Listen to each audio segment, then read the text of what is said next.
C'est le 10 janvier à Saint-Martin-de-Seignan que Jacques Alvarez, vice-président de l'association Les Compagnons Bâtisseurs, avait présenté et lancé le projet de la plateforme Solibat du PIA d'Ourlande-Océane en présence des partenaires et financeurs. La plateforme Solibat a trois fonctions. La première, lutter contre la production de déchets dans le secteur du bâtiment, en allant récupérer les matériaux et les équipements non utilisés de nos partenaires du BTP.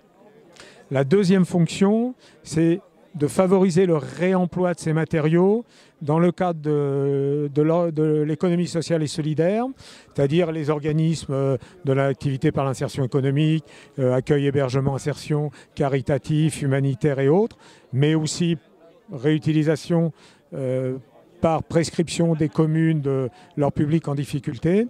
Et la troisième fonction, c'est de faire fonctionner cette plateforme avec des équipes en insertion.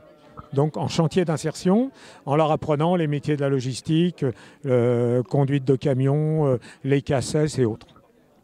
Soutenu par les 4 EPCI composant le PALO, c'est le territoire de la communauté de communes du Seignance qui avait été choisi pour l'implantation de la plateforme.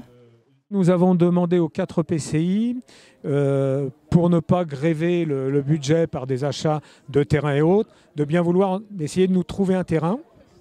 Et le terrain qui nous a été trouvé le plus rapidement et qui correspond à une implantation qui nous intéresse, on est dans une zone artisanale, il y a la déchetterie, il y a des entreprises du bâtiment. Ça a été la communauté de communes du Seignance qui nous l'a proposé sur la zone Ambroise 1er.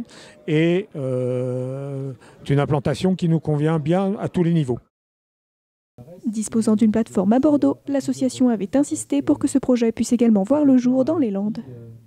Les plateformes Solibat, c'est un concept auquel on croit de plus en plus et qu'on souhaite développer.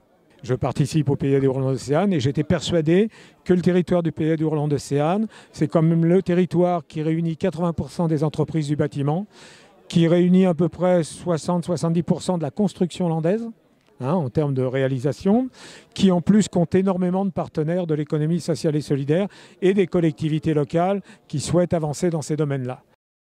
La plateforme Solibat devrait être opérationnelle d'ici 2021. On pense, entre le dépôt du permis de construire, la construction et tout, puisqu'on aura une partie ERP, c'est un peu plus long, on est parti pour une bonne dizaine de mois de construction.